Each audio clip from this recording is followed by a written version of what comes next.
नमस्कार. लीनाचे स्वयंपाकघरमध्ये मी लीना आपलं स्वागत करते. आज या स्वयंपाकघरात तुम्हाला मुलांच्या टिफिनसाठी किंवा नाश्त्यासाठी झटपट तयार होणारी रेसिपी पाहायला मिळणार आहे. ते म्हणजे ज्वारीचे धपाटे. चला तर मग आजच्या या खमंग रेसिपीला सुरुवात करूयात. एका बाउलमध्ये 3 वाटी ज्वारीचे चाळलेले पीठ घेऊयात.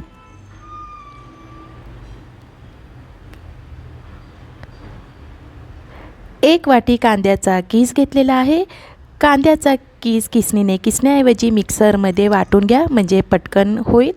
4-5 लसूण पाकळ्या, 2 हिरव्या मिरच्या वाटून घेतलेल्या आहेत. मिरचीचे प्रमाण आवडीप्रमाणे कमी जास्त करू शकता. 1 चमचा भाजलेल्या शेंगदाण्याचे बारीक कूट, 1 चमचा तीळ हलकेसे गरम करून वाटून घेतलेले आहेत.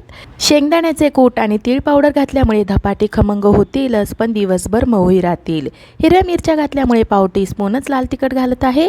जर तुम्हाला धपाटे हिरव्या मिरचीचेच बनवायचं असेल तर लाल तिखट घालू नका, पण दोन्ही घातल्यामुळे चव धपाट्याला छान येईल. अर्धा टीस्पून हळद, चवीनुसार मीठ आणि भरपूर बारीक चिरलेली कोथिंबीर घालूया आणि हाताने व्यवस्थित मिक्स करूया. पीठ भिजवण्यासाठी पाणी टाकायची गडबड करायची नाही, कारण कांदा कोथिंबीरला मिठामुळे पाणी सुटेल. बघा, जवळजवळ 40-50% पीठ कांदा कोथिंबीरला सुटलेल्या पाण्यामुळेच भिजलेलं आहे. आता याच्यामध्ये आपण थोडं पाणी घालून धपाट्याचे पीठ भिजवून घेऊया.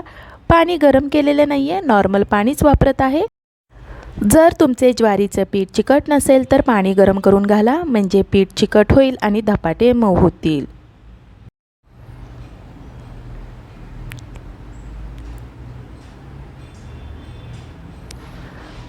पीठ आपलं मळून झालेलं आहे. धपाट्याचं पीठ जास्त घट्ट किंवा मऊ मळलेलं नाही आहे. आपल्याला सहज थापता येईल इतपत पीठ मळून घ्यायचं आहे. 2 वाटी पाणी घेतलेलं होतं, त्यातील 1/2 वाटीच पाणी पीठ मळण्यासाठी लागलेलं आहे.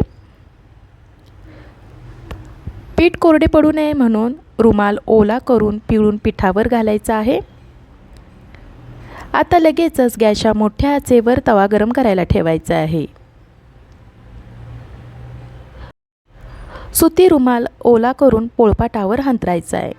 पाण्याचा हात घेऊन मध्यम आकाराचा गोळा करून घ्यायचा आहे आणि गोळा दोन्ही हाताच्या मदतीने एकसारखा करून घ्यायचा आहे.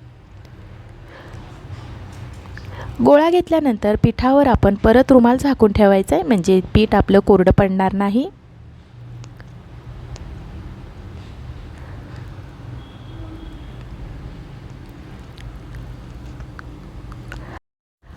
आता आपण धपाटे थापायला घेऊयात. रुमालावर पाण्याचा हबका मारून आता धपाटे थापूयात. गरजेनुसार आपल्याला थापताना पाण्याचा वापर करायचा आहे. थापताना पोळपाट या पद्धतीने गोल गोल फिरवायचे, म्हणजे ते नीट आपल्याला थापता येईल.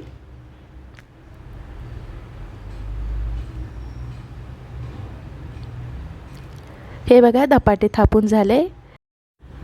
धपाटे थापून झाल्यावर लवकर भाजण्यासाठी बोटाच्या मदतीने होल पाडूयात. गॅसच्या मोठ्या आचेवर तवा आपला चांगला गरम झालेला आहे. गॅस याच कमी करूया. धपाटे भाजायला टाकल्यावर चिटकू नये म्हणून उलटण्याच्या साहाय्याने तेल सोडून पसरून घेऊयात. आता व्हिडिओमध्ये दाखवल्याप्रमाणे धपाटे तव्यावर टाकून घ्यायचं आहे. रुमाल लवकर कोरडा होतो, तो पटकन काढता यावा म्हणून पाण्याचा हबका मारून रुमाल काढून घ्यायचा आहे. रुमाल काढायच्या अगोदरसुद्धा आपण होल पाडून घेऊयात.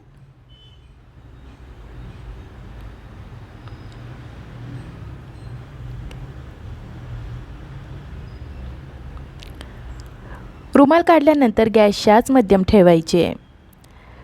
कडेने आणि होलमध्ये तेल सोडूयात.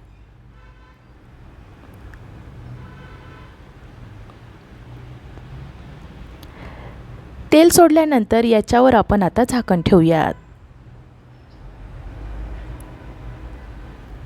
1-2 मिनिटे झाल्यावर झाकण काढून पलटून घेऊयात आणि दुसरी बाजू पण भाजण्यासाठी आपण याच्यावर झाकण ठेवूया.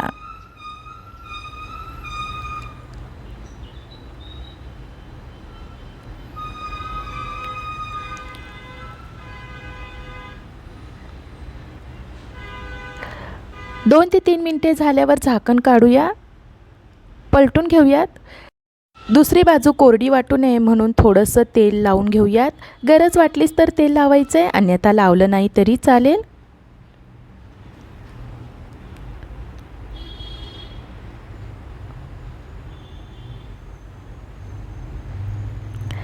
धपाटे आपले दोन्ही बाजूने छान खरपूस आणि खमंग वास येईपर्यंत भाजून झालेले आहेत. याच पद्धतीने सर्व पिठाचे धपाटे बनवून घ्यायचे आहेत. एवढ्या मिश्रणात मध्यम आकाराचे 7 धपाटे तयार होतात. गरम गरम धपाटे दही किंवा तुमच्या आवडत्या कोणत्याही लोणच्यासोबत खा. असे ज्वारीच्या पिठाचे धपाटे तुम्ही जेवणासाठी, टिफिनसाठी किंवा नाश्त्यासाठी बनवू शकता. असे ज्वारीच्या पिठाचे धपाटे तुम्ही नक्की करून बघा. तुम्हाला आणि तुमच्या कुटुंबाला जरूर आवडेल. मला आशा आहे आजच्या या रेसिपीची तुम्हाला थोडीफार मदत झाली असेल. आजची ही रेसिपी तुम्हाला आवडली असेल तर लीनाचे स्वयंपाकघर यूट्यूब चॅनलला लाईक, शेअर आणि सबस्क्राईब करायला विसरू नका. धन्यवाद.